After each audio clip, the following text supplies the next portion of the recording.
ते गणेशाय नमः।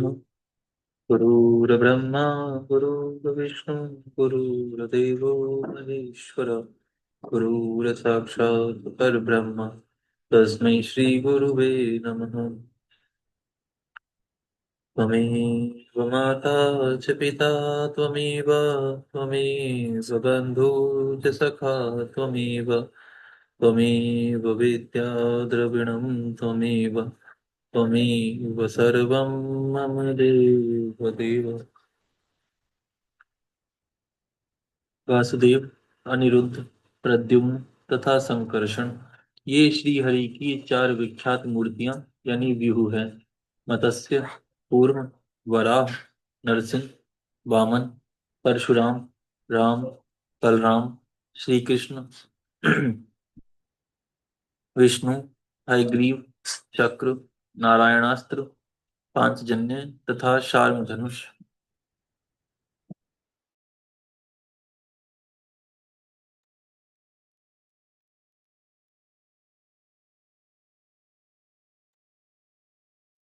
राम धनुष, ये सब के सब शिव और शिवा की आज्ञा का सत्कार करते हुए मुझे मंगल प्रदान करें।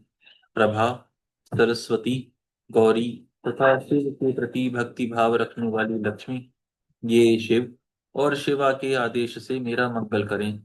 इंद्र, अग्नि, यम, नियति, वरुण, वायु, सोम, कुबेर तथा त्रिशूलधारी ईशान, ये सब के सब शिव सद्भाव से भावित होकर शिवार्चन में तत्पर रहते हैं। ये शिव और शिवा की आज्ञा का आदर मानकर मुझे मंगल प्रदान करें। त्रिशूल, वज्र, परशु, बाण, खड़ग, पाश, अंकुश और श्रेष्ठ आयुध पिनाक, ये महादेव तथा महादेवी के दिव्य आयुध शिव और शिवा की आज्ञा का नित्य सत्कार करते हुए सदा मेरी रक्षा करें।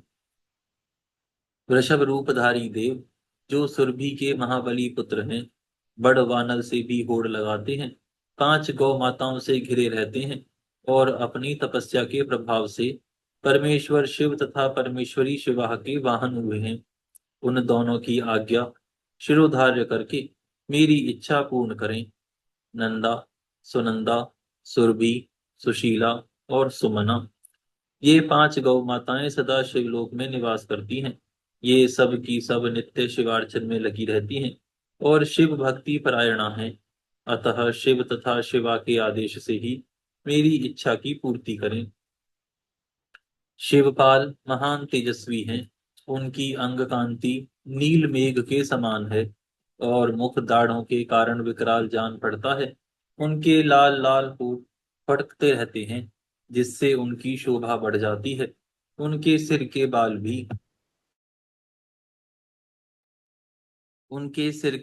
भी लाल और ऊपर को उठे हुए हैं। वे तेजस्वी हैं। उनकी भौहें तथा आंखें भी टेढ़ी ही हैं। वे लाल और गोलाकार तीन नेत्र धारण करते हैं। चंद्रमा और सर्प उनके आभूषण हैं। वे सदा निर्वस्त्र ही रहते हैं तथा उनके हाथों में त्रिशूल, पाश, खड़ग और कपाल उठे रहते हैं। वे भैरव हैं और भैरवों, सिद्धों तथा योगिनियों से घिरे रहते हैं। प्रत्येक क्षेत्र में उनकी स्थिति है। वे वहां सत्पुरुषों के रक्षक होकर रहते हैं। उनका मस्तक सदा भगवान शिव के चरणों में झुका रहता है। वे सदा शिव के सद्भाव से भावित हैं तथा भगवान शिव के शरणागत भक्तों की और पुत्रों की भांति विशेष रक्षा करते हैं। ऐसे प्रभावशाली क्षेत्रपाल शिव और शिवा की आज्ञा का सत्कार करते हुए मुझे मंगल प्रदान करें। तालजंग आदि शिव के प्रथम आवरण में पूजित हुए हैं। वे चारों देवता शिव की आज्ञा का आदर करके मेरी रक्षा करें। जो भैरव आदि तथा दूसरे लोग शिव को सब ओर से घेर कर स्थित हैं, वे भी भगवान शिव के आदेश का गौरव मानकर मुझ पर अनुग्रह करें। नारद आदि देव पूजित दिव्य मुनि, साध्य, नाग, जनलोक निवासी देवता, विशेषाधिकार से संपन्न महरलोक निवासी सप्तऋषि तथा अन्य वैमानिक गण सदा शिव की अर्चना में तत्पर रहते हैं। ये सब शिव की आज्ञा के अधीन हैं। अतः शिवा और शिव की आज्ञा से मुझे मनोवांछित वस्तु प्रदान करें। गंधर्वों से लेकर पिशाच पर्यंत जो 4 देव योनियां हैं, जो सिद्ध, विद्याधर, अन्य आकाशचारी, असुर, राक्षस, पातालवासी, पाताल तलवासी, अनंत आदि नागराज, गरुड़ आदि दिव्य पक्षी, कुष्मांड, प्रेत, बेताल, ग्रह, भूतगण, डाकिनियां, योगिनियां, शाकिनियां तथा वैसी ही और स्त्रियां, क्षेत्र, आराम, बगीचे, ग्रह आदि तीर्थ, देव मंदिर, द्वीप, समूह, नदियां, नद, सरोवर, सुमेरु आदि पर्वत, सब ओर फैले हुए वन, पशु, पक्षी, वृक्ष, कृमि, कीट आदि मृग, समस्त भुवन, भुवनेश्वर, आवरणों सहित ब्रह्मांड, 12 मास, 10 दिग्गज, वर्ण, पद, मंत्र, तत्व, उनके अधिपति, ब्रह्मांड धारक रुद्र, अन्य रुद्र और उनकी शक्तियां, तथा इस जगत में जो कुछ भी देखा, सुना और अनुमान किया हुआ है, ये सब के सब शिवा और शिव की आज्ञा से मेरा मनोरथ पूर्ण करें। जो पंच पुरुषार्थ स्वरूपा होने से पंचार्था कही गई हैं, जिनका स्वरूप दिव्य है, तथा जो पशु विद्या की कोटि से बाहर हैं, वह पशुओं को पाश से मुक्त करने वाली शैवी परा विद्या, शिवा धर्म शास्त्र, शैव धर्म, श्रुति सम्मत, शिव संगत प्राण, शैवगम तथा धर्म कामादि चतुर्विध पुरुषार्थ, जिन्हें शिव और शिवा के समान ही मानकर उन्हीं के समान पूजा दी गई है, उन्हीं दोनों की आज्ञा लेकर मेरे अभिष्ट की सिद्धि के लिए इस कर्म का अनुमोदन करें, इसे सफल और सुसंपन्न घोषित करें। श्वेत से लेकर नकुलीश पर्यंत शिष्य सहित आचार्यगण, उनकी संतान परंपरा में उत्पन्न गुरुजन, विशेषतः मेरे गुरु शैव माहेश्वर, जो ज्ञान और कर्म में तत्पर रहने वाले हैं, मेरे इस कर्म को सफल और सुसंपन्न माने।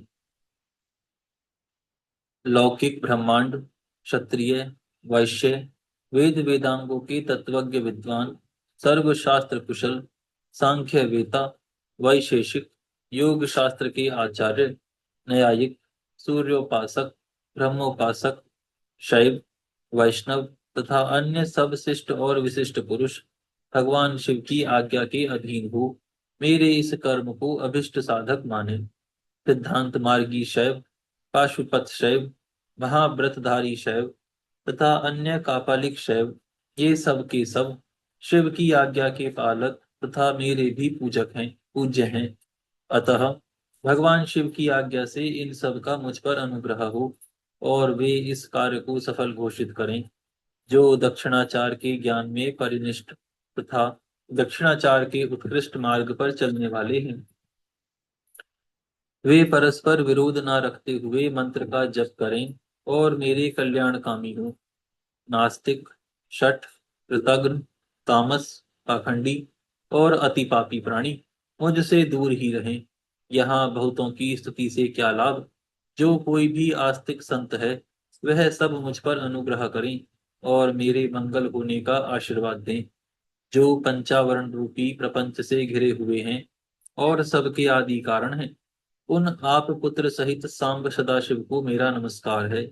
ऐसा कहकर शिव और शिवा के उद्देश्य से भूमि पर दंड की भांति गिरकर प्रणाम करें और कम से कम 108 बार पंचाक्षरी विद्या का जप करें। इसी प्रकार शक्ति विद्या ओम नमः शिवाय का जप करके उसका समर्पण करें और महादेवी से क्षमा मांगकर शेष पूजा की समाप्ति करें। यह परम पुण्यमयी स्तोत्र शिव और शिवा के हृदय को अत्यंत प्रिय है, संपूर्ण मनोरथों को देने वाला है और भोग तथा मोक्ष का एकमात्र साक्षात साधन है। जो एकाग्र चित्त हो प्रतिदिन इसका कीर्तन अथवा श्रवण करता है, वह सारे पापों को शीघ्र ही धो बहाकर भगवान शिव का सायुज्य प्राप्त कर लेता है। जो गौ हत्यारा, कृतघ्न, वीरघाती, गर्भस्थ शिशु की हत्या करने वाला, शरणागत का वध करने वाला, और मित्र के प्रति विश्वासघाती है, दुराचार और पापाचार में ही लगा रहता है, तथा माता और पिता का भी घातक है, वह भी इस स्तोत्र के जप से तत्काल पाप से मुक्त हो जाता है। दुःस्वप्न आदि महान अनर्थ सूचक भयों के उपस्थित होने पर भी यदि मनुष्य इस स्तोत्र का कीर्तन करे तो वह कदापि अनर्थ का भागी नहीं हो सकता। आयु, आरोग्य, ऐश्वर्य तथा और जो भी मनोवांछित वस्तु हैं, उन सब को इस स्तोत्र के जप में संलग्न रहने वाला पुरुष प्राप्त कर लेता है। भगवान शिव की पूर्वोक्त पूजा न करके केवल स्तोत्र का पाठ करने से जो फल मिलता है उसको यहाँ बताया गया है, परंतु शिव की पूजा करके इस स्तोत्र का पाठ करने से जो फल मिलता है उसका तो वर्णन ही नहीं किया जा सकता। यह फल की प्राप्ति अलग रहे। इस स्तोत्र का कीर्तन करने पर इसे सुनते ही माता पार्वती सहित महादेव जी आकाश में आकर खड़े हो जाते हैं। अतः उस समय उमा सहित देवदेव महादेव की आकाश में पूजा करके दोनों हाथ जोड़ खड़े हो जाएं और इस स्तोत्र का पाठ करें।